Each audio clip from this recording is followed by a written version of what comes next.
Professor, quantos autores eu tenho que citar nesse trabalho?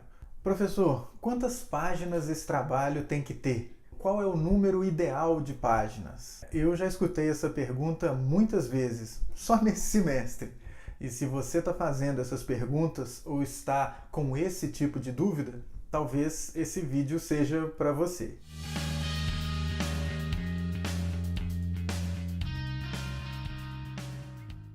Bom, como eu falei, eu já escutei essas perguntas algumas vezes nesse semestre. Por exemplo, Caio, o meu trabalho está ficando com 25 páginas e o da fulana está ficando com 30. E aí, quem que vai tirar nota melhor? A resposta é simples. Não sei, eu tenho que ler os trabalhos para ver qual que vai ficar melhor, qual que vai ficar mais profundo, qual que vai ficar mais completo. Não é o número de páginas que vai resolver a coisa ou que vai definir se o trabalho está bom ou se está ruim. Mais adiante eu vou te falar a única circunstância, o único momento em que é importante você se preocupar com o número de páginas, tá? A mesma coisa acontece com autores. Eu já vi um relato uma vez, na verdade foi um desabafo, vieram para mim falar assim: eu não sei por que esse pessoal, vocês aí, professores, implicam tanto, inventam tanta moda com esse negócio de pesquisa. Eu estou escrevendo meu TCC e já achei um autor e já expliquei um conceito e o meu orientador mandou eu buscar mais autores. Para que mais autores se eu já tenho o conceito explicado?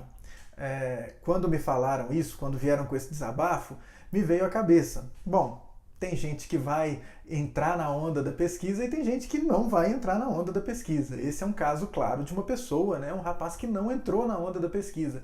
Por quê? Pesquisar, investigar é justamente você ver ou tentar perceber que não é um único autor que vai te dar a resposta. A resposta não está num único lugar. Ela jamais está num único lugar apenas. Você tem que correr, você tem que cercar a resposta, você tem que buscar conceitos. E é este princípio que vai te nortear e não o número de autores. Por exemplo, eu já citei 15 autores, então tá bom? Não.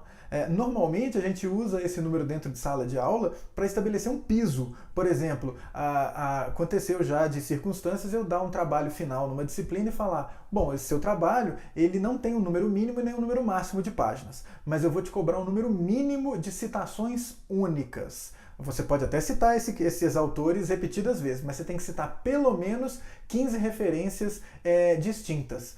Por que eu falo isso ou falei isso em algumas vezes? Justamente para forçar os alunos a buscarem mais, a justamente terem uma visão mais ampla daquele assunto. Se você conhece um assunto apenas sob o ponto de vista de um autor, você vai ficar com um ponto de vista ou com uma visão limitada daquele assunto. Você vai ver aquele assunto, vai conhecer aquele assunto só de acordo com um autor. E isso pode ser muito ruim para você formar a sua imagem, o seu conceito real daquele assunto. Então, você não deve pensar em números. Um número mínimo de autores, um número máximo, ou qual que é o número ideal de autores que eu devo citar e tudo mais. Bom, experiência própria. Eu não leio um trabalho, quando eu sou chamado para uma banca, eu não vou ler um trabalho observando o número de autores e falar assim: olha, citou só 20, ou citou 30, esse daqui é melhor do que aquele que citou 16. Não, a gente não presta atenção num trabalho dessa forma. A gente vai olhar a profundidade do texto. E o que é a profundidade do texto? É o nível do seu argumento, é até onde o seu argumento foi, que tipo de subsídio. Lembra do método Mapper, né? Você vai tentar olhar o objetivo e vai tentar olhar quais são os referenciais desse autor para tentar defender o ponto de vista dele. Estes são os argumentos. No seu texto, você também tem argumentos. E eu quero ver até onde você foi, eu quero ver qual é o nível de complexidade da sua argumentação, se você está propondo alguma coisa, em cima de quem que você está se escorando, né? se apoiando para tentar defender essa ideia que você está querendo defender no seu texto.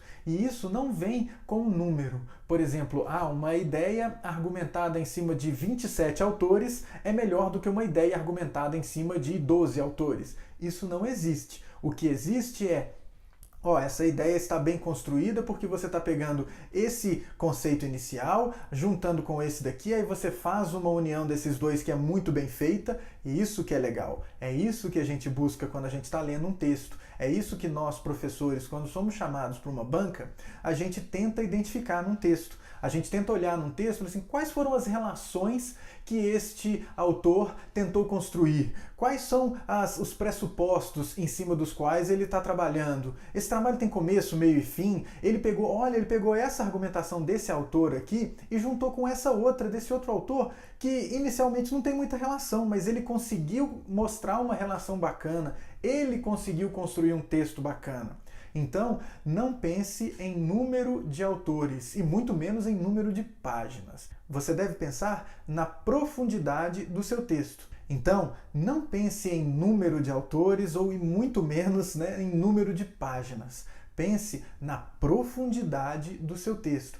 Pense nos argumentos que você está utilizando ali para construir uma ideia, né? Mostre a sua reflexão, a capacidade de reflexão. Isso é que é importante, isso é que é interessante, tá? Você tem que construir um texto que explique uma coisa. E você vai ver que você chegou a um texto razoavelmente bacana quando a quantidade e o tipo e a argumentação das suas fontes começa a se repetir, começa a ser a mesma. Você fala, ah tá, então eu acho que eu cheguei num ponto em que todos os autores que eu estou citando, eles estão se repetindo. Vamos ver se a gente chega na origem dessas citações. Isso que também é legal, né? Você mostrar, olha, o primeiro cara que falou isso foi esse camarada, eu olhei o texto dele e as argumentações dele são essas, essas e essas. Depois vem um outro cara e falou isso, isso e isso, então tá repetindo aquele e completou com essa outra ideia. Aí vem um outro cara e falou que isso daqui não vale, mostrou que não vale, e aí ele acrescentou isso. Então hoje a gente tem este panorama aqui. Então, isso é o que você deve buscar quando você está construindo o seu texto. E essas indicações de sequência de assuntos vêm lá dos seus objetivos específicos. Lembra lá num dos primeiros vídeos dessa série que eu gravei, eu falei, é muito importante você pegar do seu problema o objetivo geral e deste objetivo geral derivar os objetivos específicos. Aí essa lista de objetivos específicos que você tem vai pautar a sua fundamentação teórica, eventualmente vai pautar a parte empírica do seu trabalho, e aí você vai ter um mapa, né, de por onde que eu vou ter que passar para chegar no meu objetivo final. E este caminho, é neste caminho que você vai chamar a ajuda aí dos autores para te ajudar a construir essa argumentação, né? Para te ajudar a entender essas ideias e mostrar o que você entendeu daquilo e construir os seus pressupostos para o seu trabalho. Então, não pense em números, pense na profundidade do seu texto, pense na reflexão que você vai estar construindo.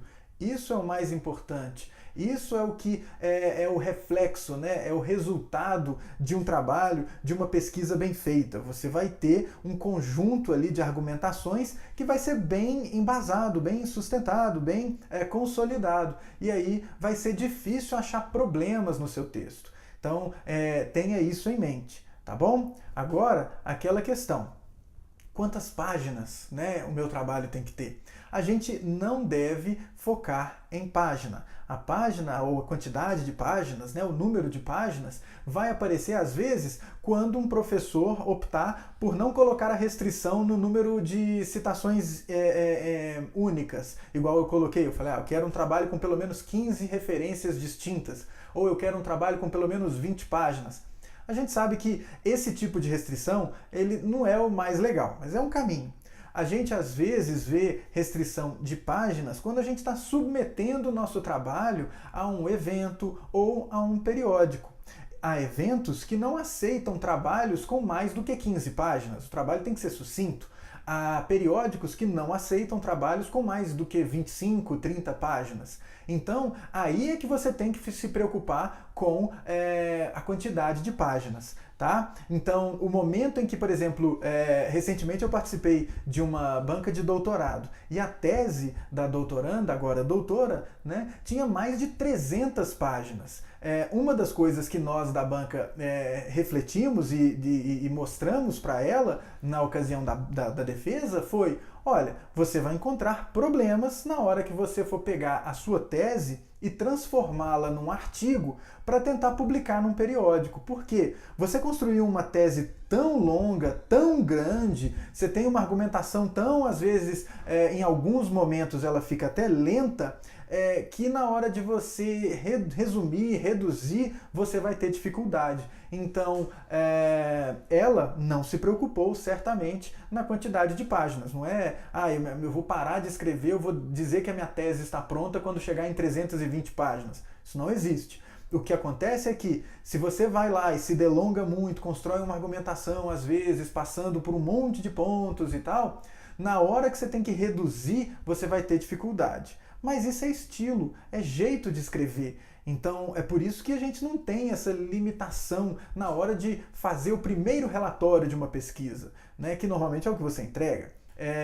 Ou que você conversa com seu orientador. Então, escreva. O importante é você defender uma ideia, você ter uma argumentação bacana e depois você presta atenção nisso.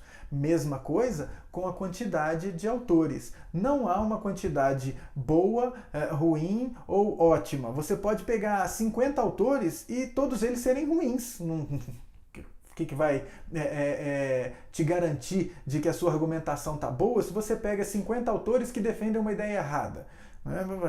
Seu trabalho vai ficar ruim, seu trabalho não vai ter nenhum traço de investigação decente, se você foi muito raso aí na observação dos autores, na seleção dos autores. Então, não se prenda a números. Você deve focar em profundidade, na qualidade da argumentação. E o seu texto vai refletir isso daí. O seu texto vai ficar bom quando você tiver lido o suficiente, souber argumentar, souber juntar as ideias dos autores. Então, o seu texto ele vai ficar bacana quando ele tiver uma quantidade boa de argumentação, uma qualidade, uma profundidade boa de argumentação. Não é quando você chegar no número X de páginas ou quando você citar um número X de autores.